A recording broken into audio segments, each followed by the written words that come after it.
Hello, my name is Zachariah with Old Man Gaming. Welcome, ladies and gentlemen, to another episode of Duel Bastards. I am not alone. I am joined by two great players. Directly below my head, you are seeing new to the channel, but not new to role-playing. Daniel, he is playing Sebastian. Sebastian, le seigneur, do not mess with my family. And then at the very bottom, last but certainly not least, our partner in all things TTRPG, Wizards Respite / Ash, playing Indigo. On guard! So we're going to get right into another episode. Do you have your hands full there, brother? or person that I just met today? I am so outraged right now. Like you could feel the anger coming out of me. This piece of Mier just shot his own man in the back. It's a disgrace, and he will die for this. Okay, so he steps in.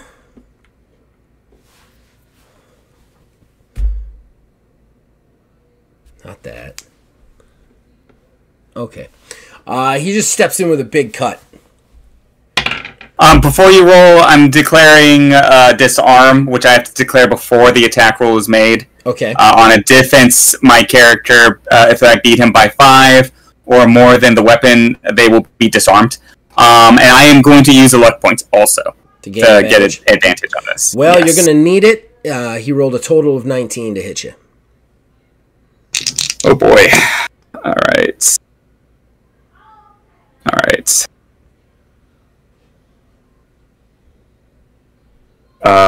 Let's see. 20. Ooh, dirty 20. Okay. All right. So, but you had to beat him by 5 to actually disarm him, correct? Oh, I did. So I just, yeah. So just defended myself. He does tons of damage. He's a big boy. So he steps in with the big cutlass for a big swipe, and you actually manage to kind of block him. You're trying to disarm, but he's got just so much strength behind his cutlass swipe. He's got a big, thick pirate cutlass that it kind of like almost knocks your hand away from him slightly. At that point, he steps in with...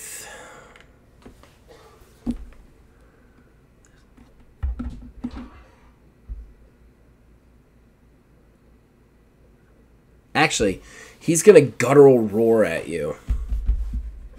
Basically, you're kind of stepped back. He knocks your sword away and then steps in and goes, oh!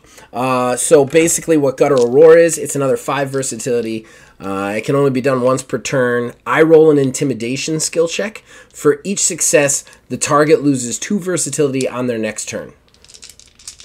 And do I roll against that? No. Okay. Wait. No, each success, you lose 2 versatility.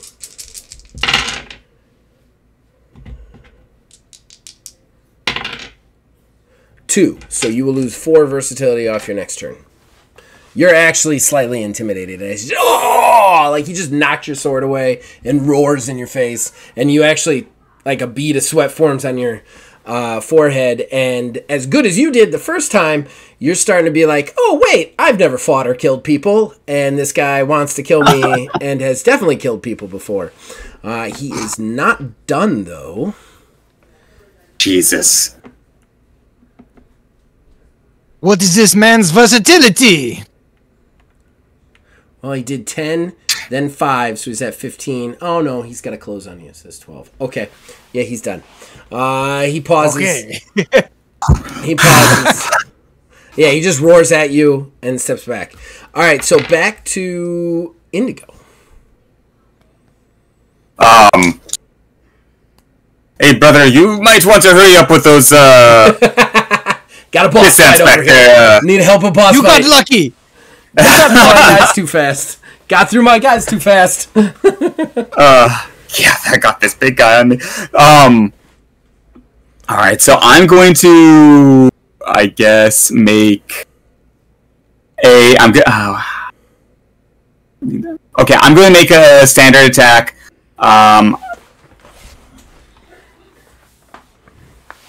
Yeah, because Heavy Slash I don't think will work. He doesn't have any wounds yet. So Release is my next best technique, but that only works if I fail an attack.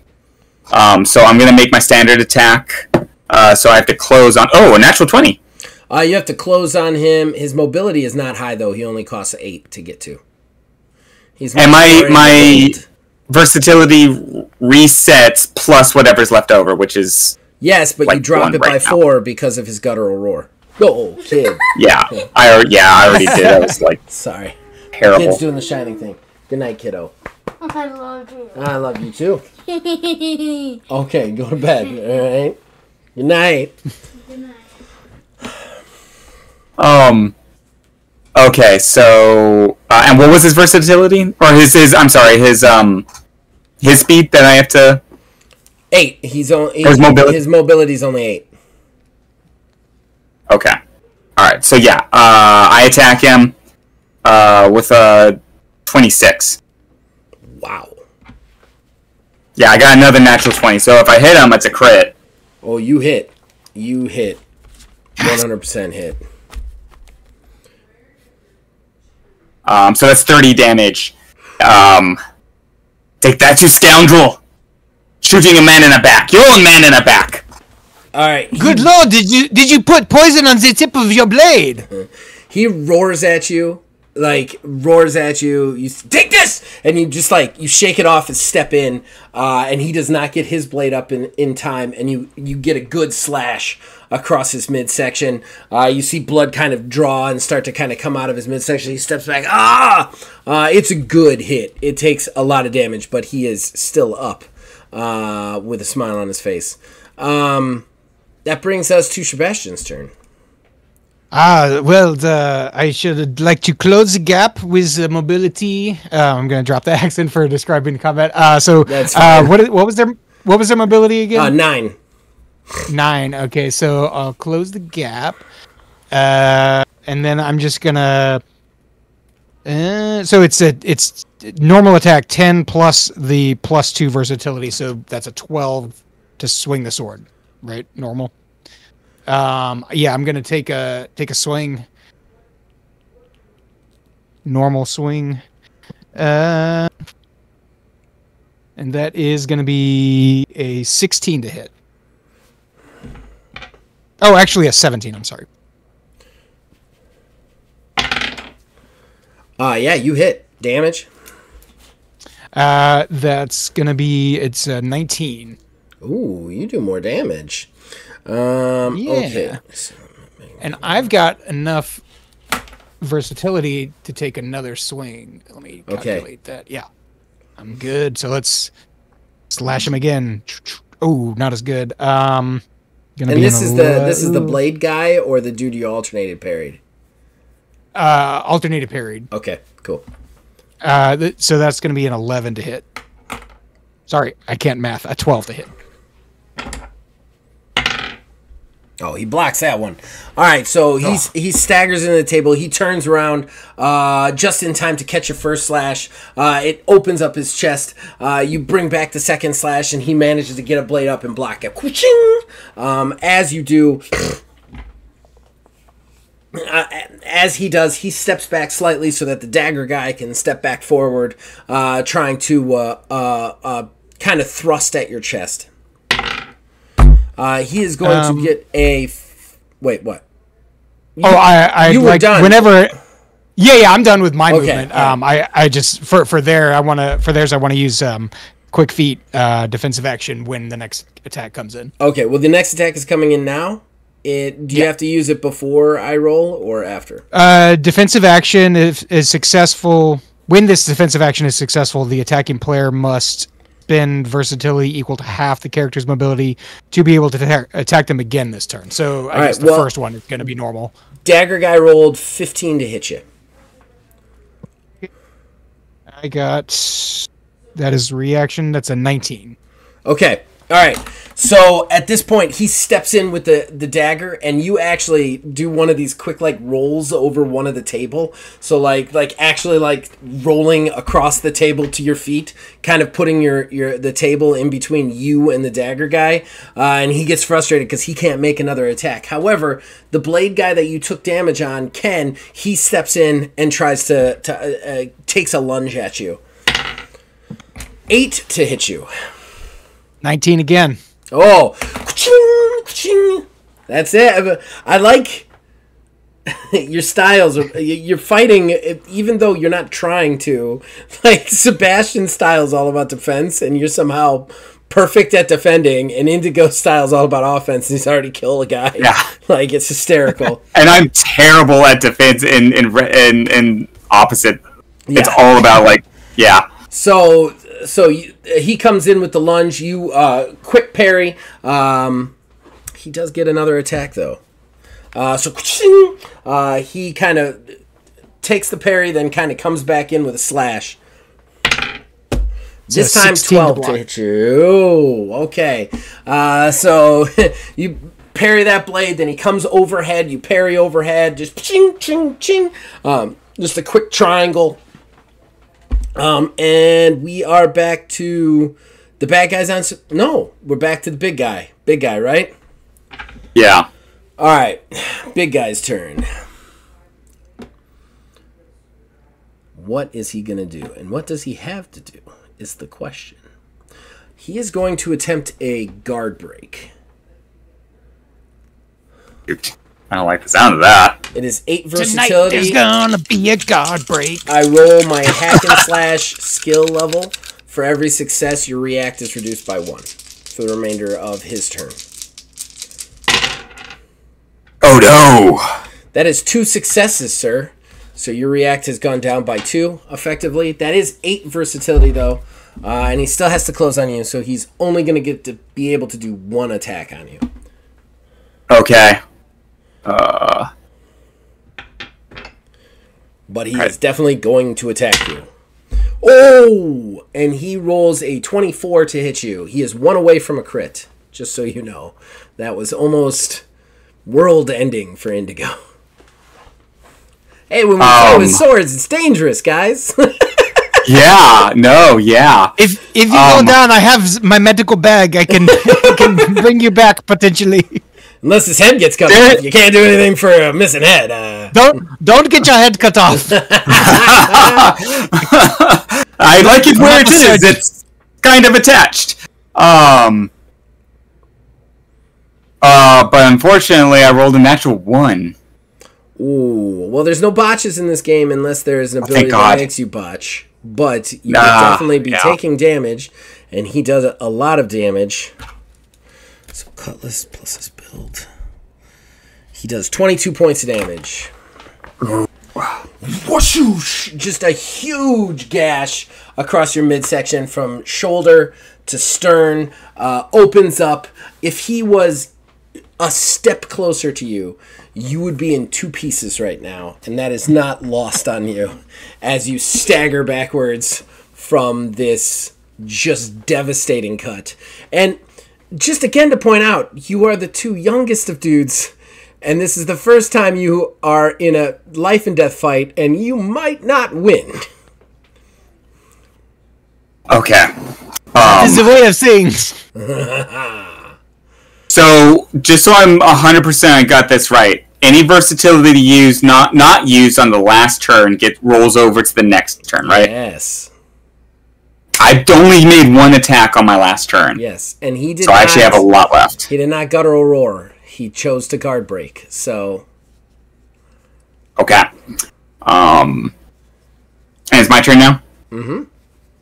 All right. I'm see the blood, and I'm like freaked out for a second, but then I'm just like I see red, and I go bone white. I push down all my fear by raising up my anger to compensate for it, and I just go full throttle, flashing my sword at him. Standard attack to start with.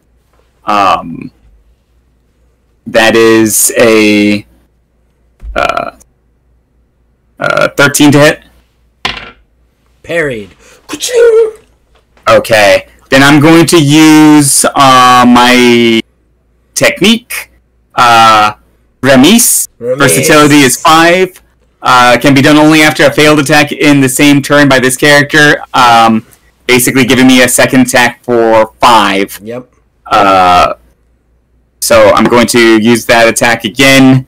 And this time I'm going to get a 16 to hit him. That one will hit. Okay. Then that's 10 damage to him. So that was 10. Oh wait, I'm sorry, 15 damage. 15 damage on that one. Close. Yeah, because let me double check. Yeah, 15 is my damage. Okay. Plus... I was about to say, you're doing 15 before, so why it's 10, you need to explain to me what happened. No, I am dumb is what happened. He is not down. He is not down yet. I'm going to keep going. I still got plenty of versatility. So I'm going to attack again. And I got a natural 20. Oh, That's a 26. Nice. Man, I'm hitting those 20s tonight. Which is good, because I took over half damage to my health. All right, since this guy is the boss, we're going to actually do a roll on the big one, the chart, to see if he actually dies or recovers. So, consequence. Is that ship damage? No, that's the actual consequence. All right, so rolling for him, he rolls. Plenty of versatility.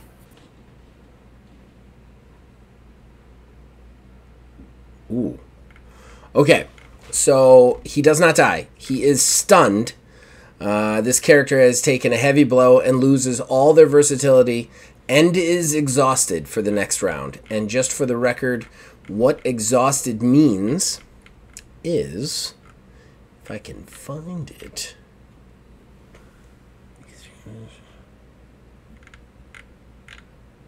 Where did I put it? I always have a hard time. Oh, there we go.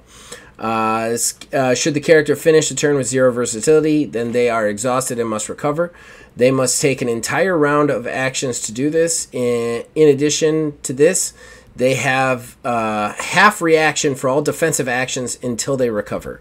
So, here's what happens. You deal the blow to him. He rolls on the consequence chart. He gets 3/4 of his health back because you knocked him into the consequence for critical damage. That critical damage he rolled pretty high, which was good. That got him the stunned, but that means he's exhausted. So he is now back up to... math. Back up to that health. So he recovers his health, but he is stunned and exhausted, which means his react is half. So he's only at a +2. And he can't attack on his next turn. And on his next turn, right? He remains exhausted. He will remain exhausted to the end of your turn and all through his next turn. So basically, you come in with the first blade. He blocks it. The block gets you a good slash on his chest. It opens up a wound. He comes in to block the second blade, but this one, you've got it perfect, and you just drive it into his rib cage. It actually comes out the side.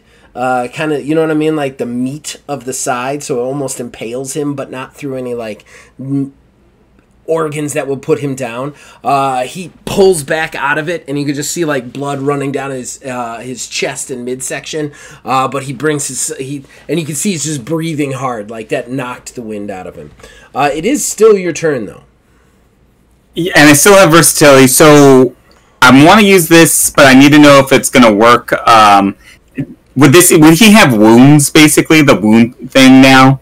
Because my heavy slash, if this attack is successful, the current wound score is increased by 1, then doubled. Yeah, how many times have you hit him? You've hit him 1, 2, 3... You've hit him 3 times, right? Total? Once in the first round, and then twice just now? Yes, yeah. So, yeah, he's got three levels of wound right now. Then I'm going to use my heavy slash, so that would be bumped up to 4 and then 8 if I'm successful. Okay. Ooh, come on, get a natural 20. Another one. Alright, not a natural 20, but still not too bad. That's a dirty 20. Wait, 21. 22. We have a clash for the first time ever. Yay!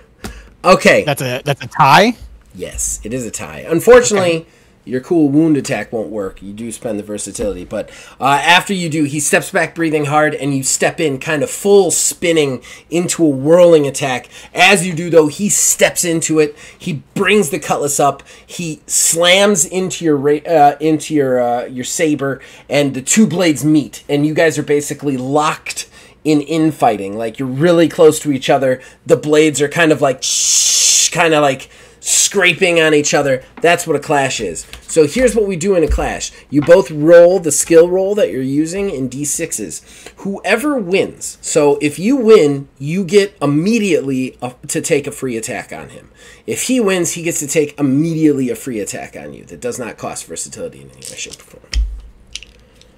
So it would be the skill I have for the rapier, for the sword. Yeah, the escrime. Plus The escrime. Yeah, escrime. Yeah. Escrime. Escrime. And is it just that skill, or do I also add an attribute? Yeah, you no, it's just a skill. It's just a skill. Okay. Wouldn't it be the skill plus your reaction save? So Yeah, no, he's right. It's reaction save. It's plus reaction save.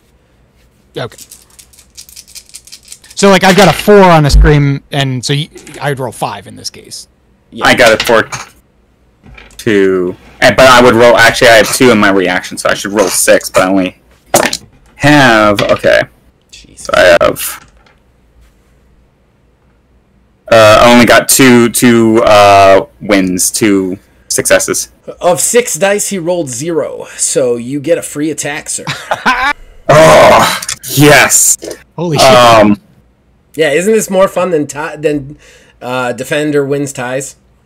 Yeah! I Yeah. made a whole combat style to it. It's Berra Abuiqua in the Santo Dominio style. It's all about forcing people to clash and then winning those clashes. Oh, okay. Okay. Yeah, this is really cool. Alright, so 12 plus 6 is 18? Yeah, 18. 18 to attack. And my counter attack. You got him. Another 15 points of damage. Another 15 points of damage. How's he looking? He's still up. He's still up. He's still up. He's a boss, boys. Okay, so you. That is where I finish. And then you feel him pushing into you, and you see the opening, and you actually slide down, step to your right, and let him kind of go by you with the sword, bringing the sword, kind of going limp so that the sword goes limp against his blade, and then comes across his midsection with a slash, drawing another big slash across his ribs, almost like as you step past him. Which brings I us... can tell you do fencing, Zach. I can tell you know those moves. So that brings us to Sebastian's turn.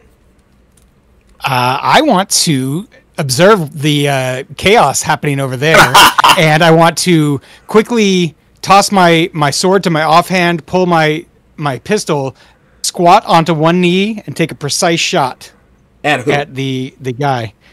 Well, not at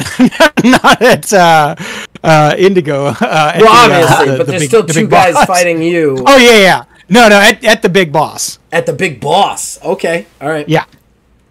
That's cool. So I don't know how that works exactly. So it does say 15 versatility for precise shot.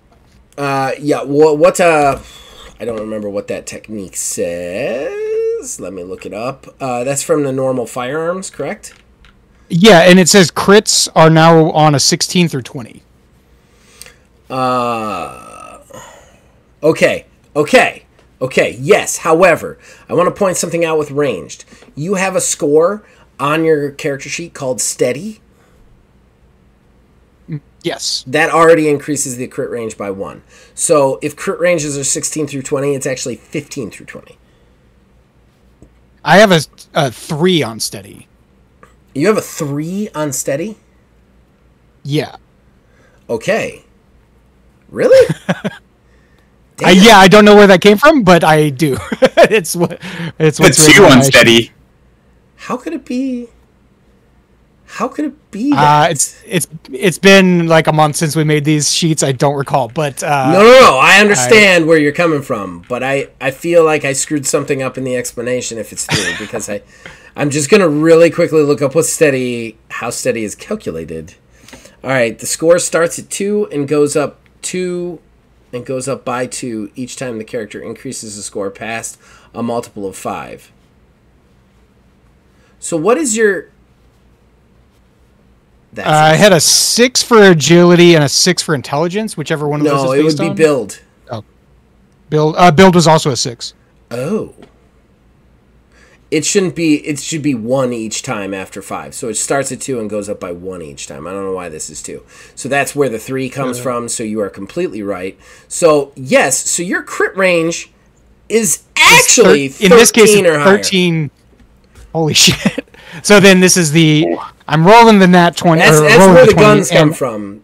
Like, they do significant... I think I actually made your guns too high damage, but we'll talk about that in the in-between. But, yeah, their thing is they have big crits. Right, so potentially high crit, but then what is the attribute I'm adding to this after the roll? React. It's always react for attack and dodge. Oh, always react. Period. Okay. All right, let's see if we get a 13 or higher. I got a nat 20. Waste of a nat 20 because... Wow.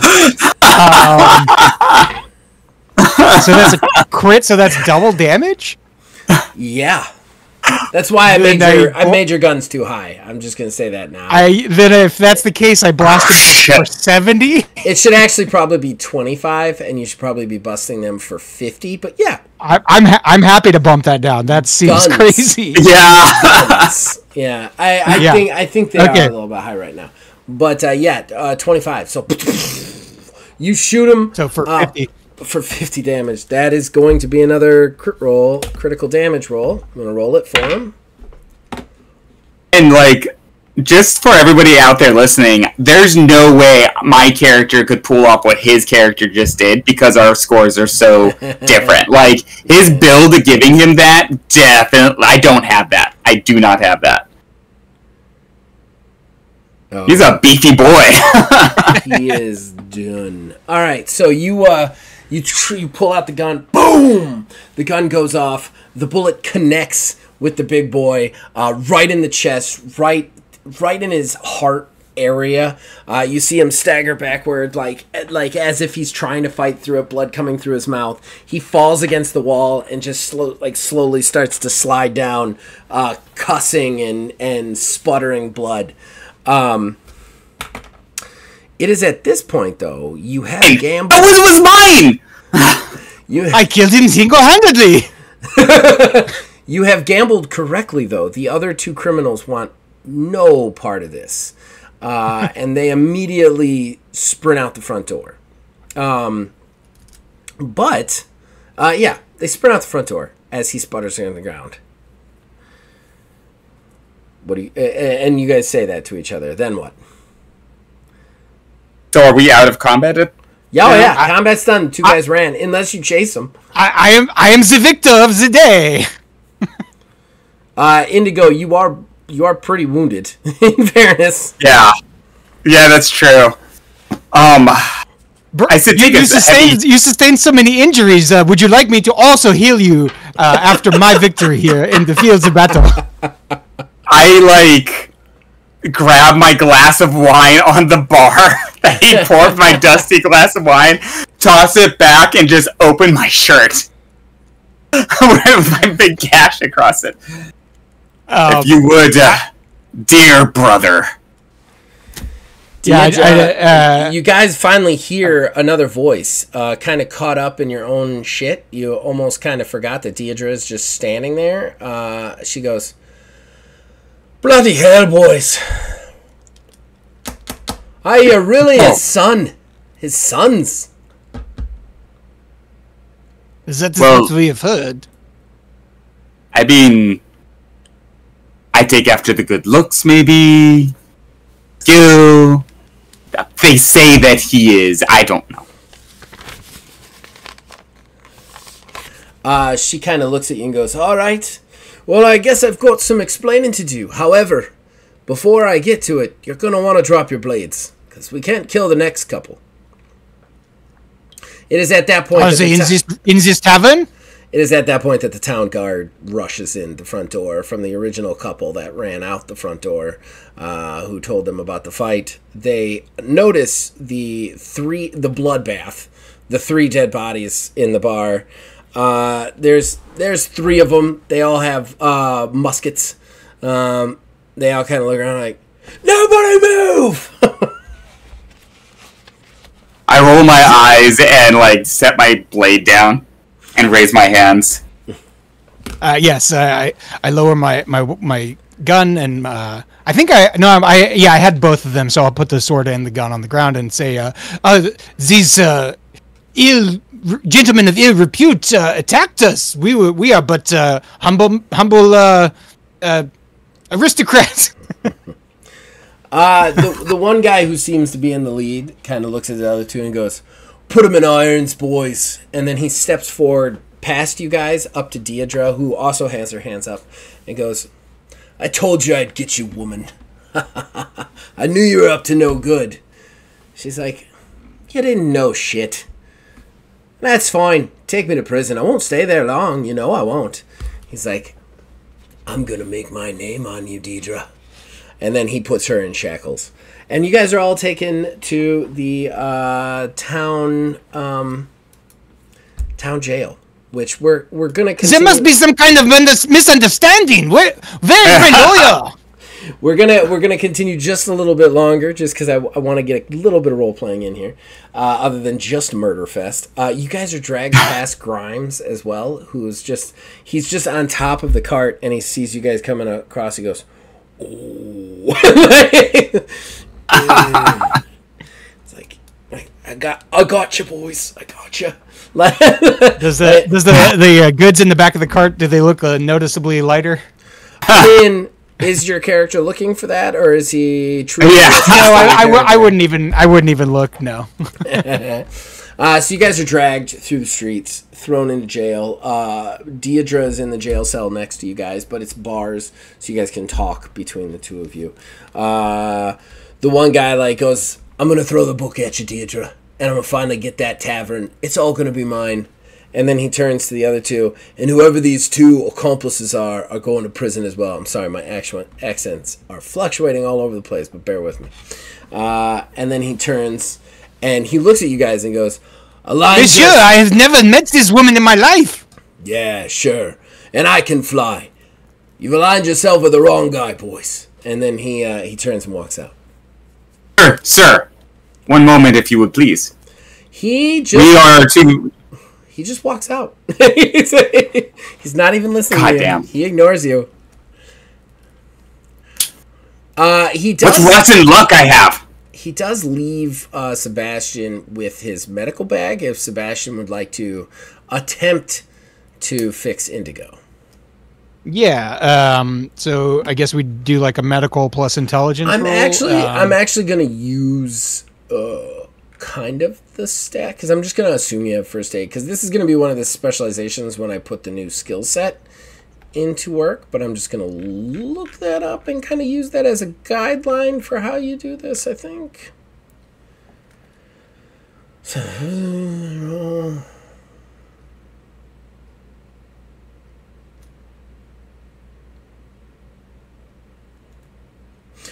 Go ahead and give me a medical skill roll.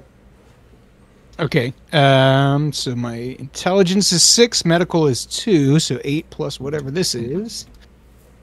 15. What? 7 plus 6 plus 2. It's D6s, man. Oh shit. Oh, my bad. No, you're fine. I was like, I'm still in combat holy mode. Shit. Yeah, I get it. My bad. Okay, medical 2 d6s plus 2 more d6s. Okay, so 4 to find out how many successes I get. Gotcha. Hopefully it's 15 successes. 2. 'Cause I have a hole. 2 successes. All right, you get 4 health back, Indigo. Okay. And the bleeding is stopped. Does it You stop can the remove bleeding? you can remove your wound token and all that stuff. Okay. Hopefully this should patch you up. While he's working on your chest, Deidre kind of steps over to the bars and goes, "Are you boys really Octavius's kids?" Well, that's not the name I know him as. But it sounds like that's... I wasn't privy to the name that he had in either one. That wasn't my job in the operation. Operation? Oh, what kind of operation? What are you boys doing out here? Why don't you tell me that? Maybe I can fill you in on a couple of things. I don't bear any loyalty to Octavius anymore. That's for sure. Right sucker left me high and dry. Well, we are looking for him as well. And it looks like you and I and us may have something in common as far as being left high and dry. Why are you looking for him? Did he finally get caught with his hand in the cookie jar? You could say that. So maybe 2 cookie jars. The man loves his cookies. That he does. He never knew when to say when. I mean, that's why he started the whole thing in the first place. But, unbeknownst to us, he also walked away from it. I guess I should fill you in, boys. Your dad is one of the most prolific criminals that has ever roamed the free world. Dos míos. Have you ever heard of the 8 Arms? I don't know what skills you guys would have to hear about the 8 Arms, because I don't know what the skills were back then, but it would be something along like Streetwise or something like Criminal or something like that. I mean, I know about navigating civilizations. I don't know if there's any kind of history check or... Strategy is probably the closest thing I actually got. Both of you give me just a straight intelligence base save. Tell me if you get anything at all. Actually, I got two successes. One success. Okay. You guys have heard of the 8 Arms. They're basically like the mob, or were like the mob 20 years ago. They were one of the bigger criminal organizations. Now they're kind of like relegated to stories about it, kind of like watching the movie Godfather. I mean, there's still a mob and whatever, but it's not like it was. Like, this is kind of how that was. It was like the biggest criminal organization Centralis has ever seen. And it was called the 8 Arms. And you say that Alfaza was the leader? He was one of them. I mean, obviously there was 8 of us. 8 Arms and all that. Who was above that? Surely it was our father. He is a man of much importance. He must have been the top. You trying to say our father was the most important criminal?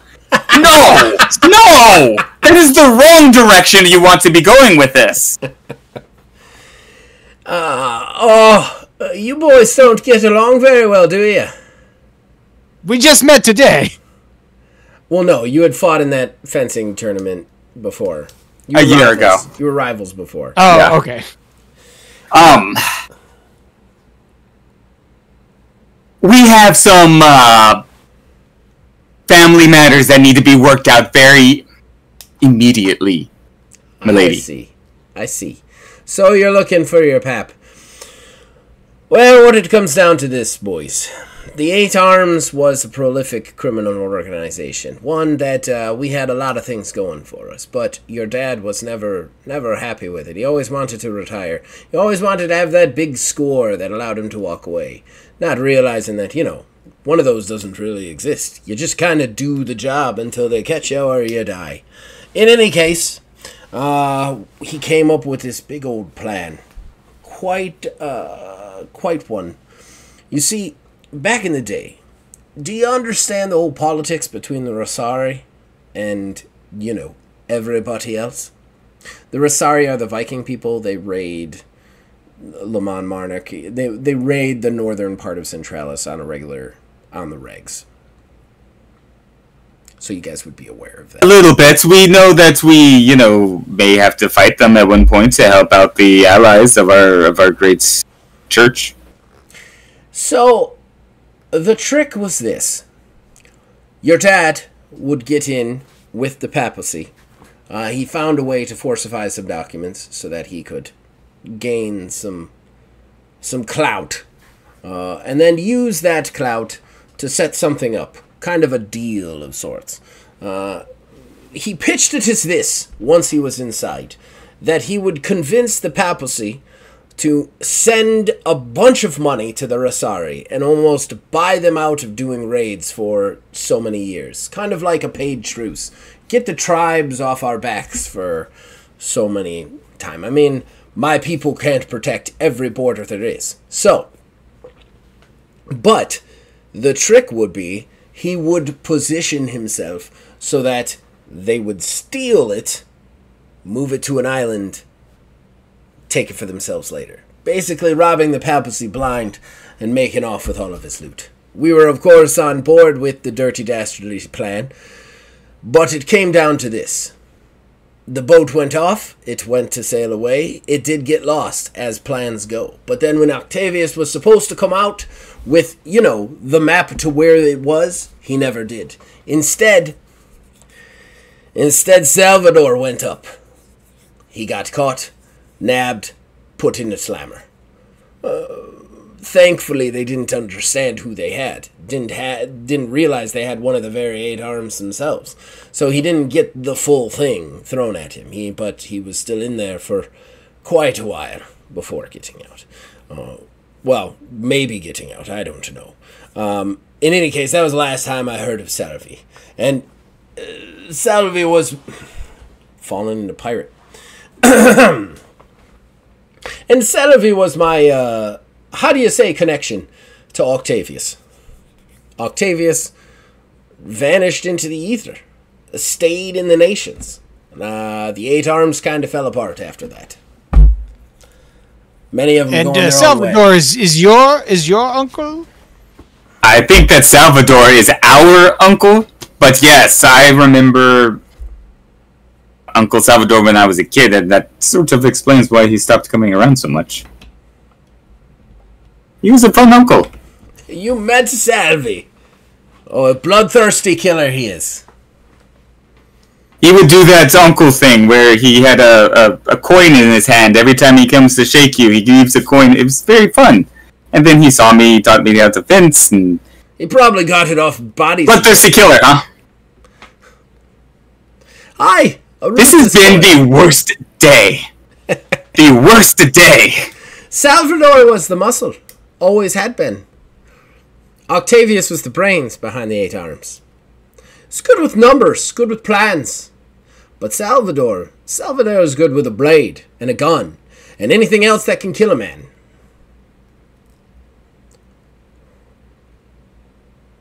This is going to make finding them very interesting. I'm surprised Culpa didn't cover for him. He's in too. Culpa? Yeah, it was a two-man job on the inside. I mean, Octavius couldn't get the clout to get something like that to go right off the bat, so he needed someone else on the inside. That was Culpa. But we all lost contact with Culpa too. So maybe Octavius had him done in. I don't know. So your father... Culpa, what was his role on the inside? Like I said, you need more than 2 people. If you're going to do a plan like that, you need one person to put forth the idea and another person to second it. And they both need to be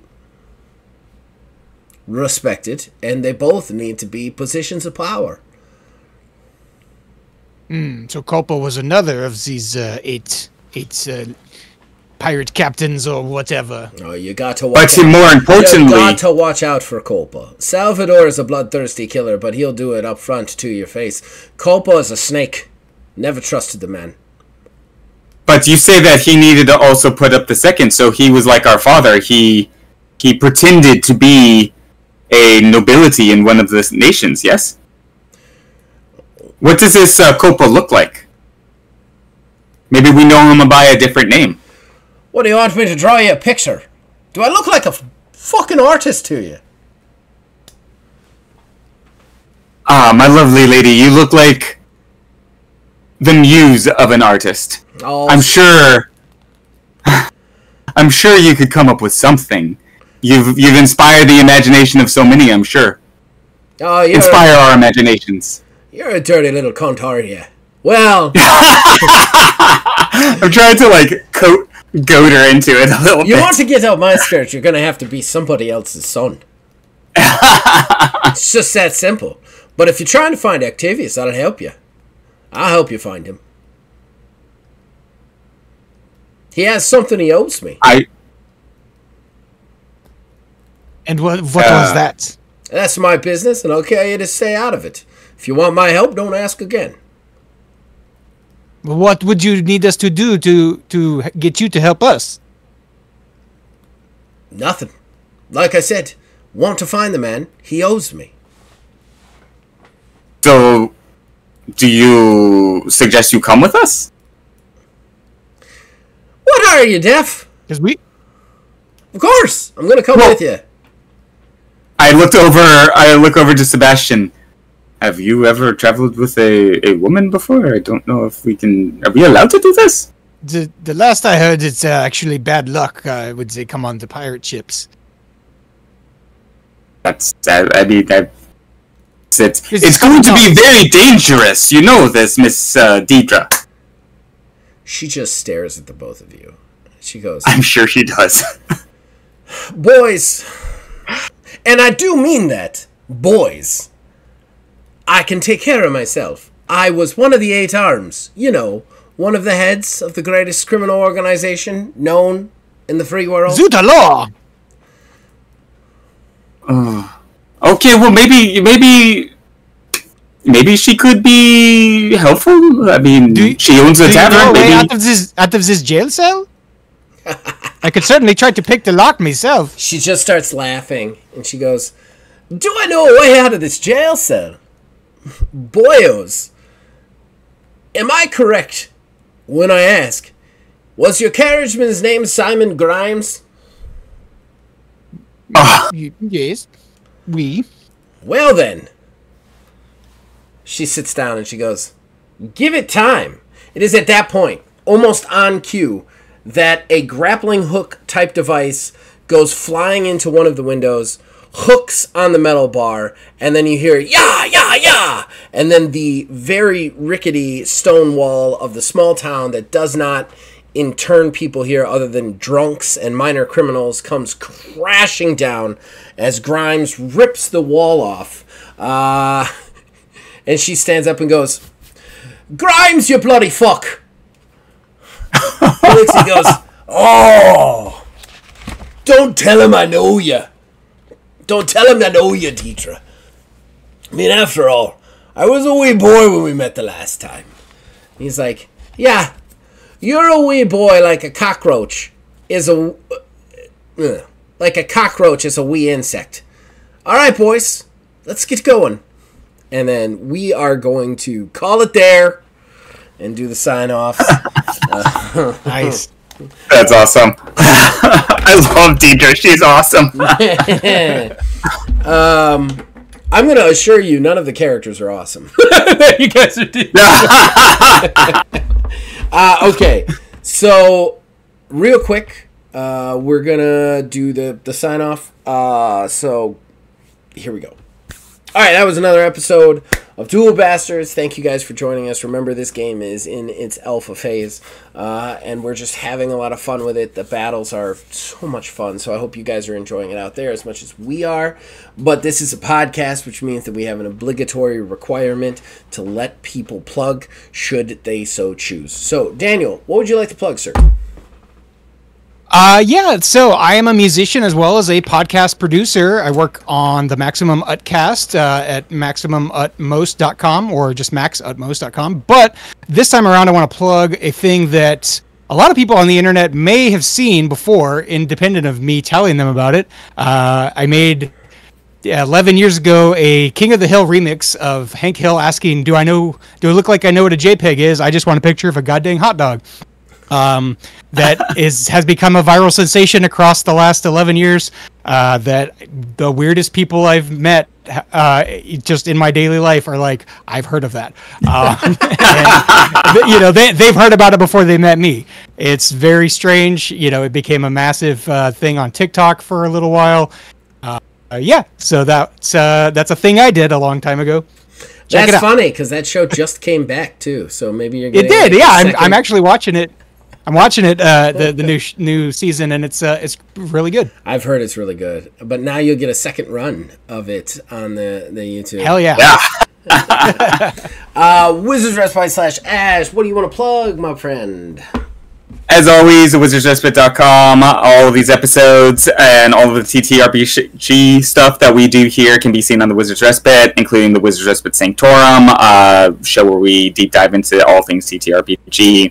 Astral Drive, another actual play that we produced there, and a bunch of other stuff, honestly. Go check it out if you're a TTRPG fan. That's where to be. We also got merch there, t-shirts, Old Man Gaming merch there.